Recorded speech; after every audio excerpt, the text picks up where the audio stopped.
What's up guys, welcome back to my channel, and today we're going to be talking about the weekend's heavyweight boxing action, Tyson Fury against Derek Chisora.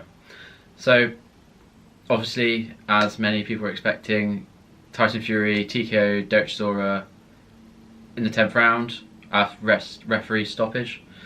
Well, maybe people were expecting Tyson Fury to win obviously, but maybe not for it to take that long. But obviously Derek Chisora, British icon, what a hero, hard as nails, and maybe unfortunately it showed. His chin was unbelievable, but yeah, we'll get into the whole fight really. So it was a horrible watch, horrible watch. I was wincing. I think it got to the 4th round. Chisora took a flurry of clean shots to the face at the end of the 4th round in the corner, and it was hard before that, but it got to that point, and yeah, I hope, as bad as it sounds, I was hoping he would go down after each shot that landed, just so it would be over sooner and take less punishment than was needed, and it was all unnecessarily needed really.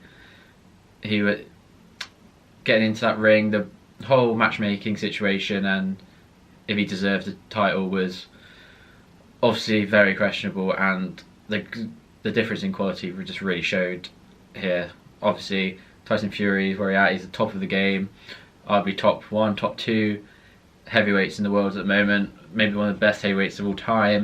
He is Derek Chisora, 12 losses on his record previously, 2 of those already coming from Fury, and this was just an unnecessary 3rd fight in a trilogy, which we already knew what the outcome was going to be.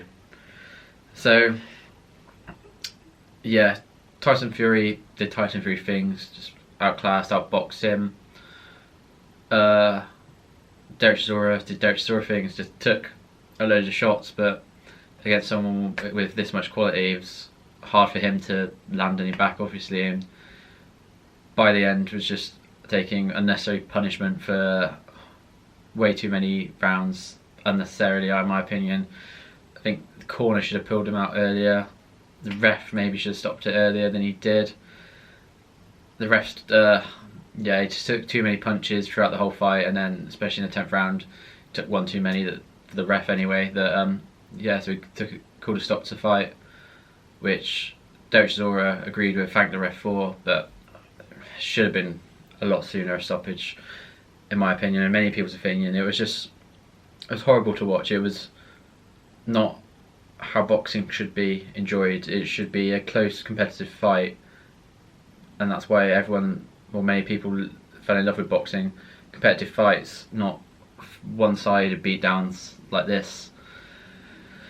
So yeah, obviously Tyson Fury comes over this very small hurdle.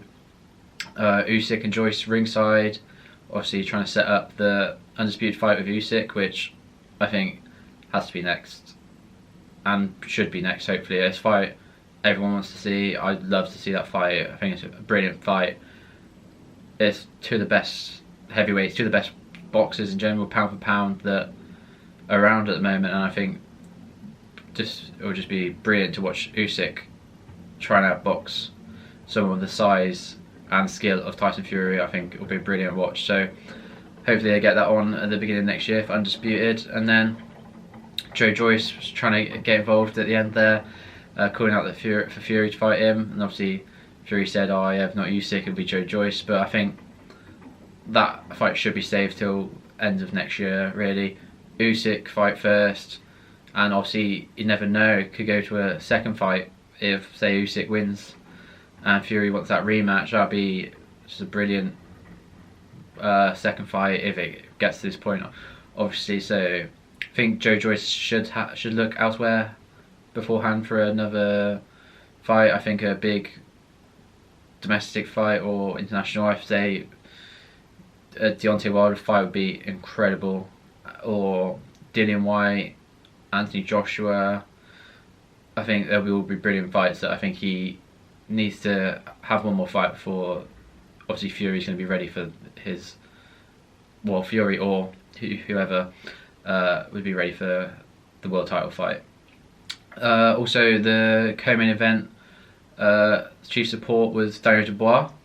Well, and shocking really. He was knocked down by his opponent 3 times in the first round. Sorry, and yeah, I don't know. He got hit on the head for it looked like, but then the corner was saying he's knee damage. So yeah, I thought it was going to be all over. Shockingly, I thought this should be it was a good test for Dubois. But then yeah, the first round, his opponent came out, knocked him down 3 times.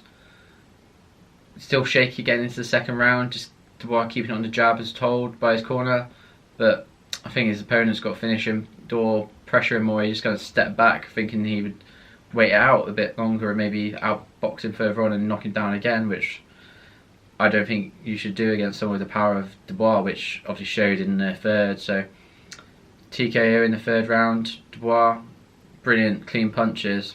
However, potentially an early stoppage by the referee. He didn't actually get knocked down. He was held up by the ropes, but it was on the bell. I think surely the referee should give him at least the minute in the corner, get his legs back, his thoughts together, and then Dubois could get him out of there in the fourth easily. And yeah, I think Dubois obviously showed, which he needs to show. He needs to show that heart and that grit that maybe he didn't show in the Joe Joyce fight to overcome this adversity in the first round of this fight. But then again, maybe the finish takes away from it partly, because he would have got them out there in the fourth round easily, and it would have been a big knockout. But I think the ref may have stopped it slightly early. So yeah, and Dubois, I think he's mandatory for one of the belts, but I think he's got to get a name on his resume, a big name first. He's talked about maybe in the top ranks, but I think he just needs one name, and then I think he can be in those top echelons of the heavyweight division. Personally, I'd like to see, it's been mentioned before, the Dillian Whyte fight would be a brilliant domestic fight. Maybe one that will get Dillian Whyte into gear properly and ready to maybe take on the top heavyweights again after his last performance, and a name that Dubois probably needs on his resume before he starts challenging for world titles properly. And so yeah, thanks for watching everyone. This is this week's boxing review. If you're new to my channel, please like and subscribe, and I'll see you guys next time for another weekend boxing review.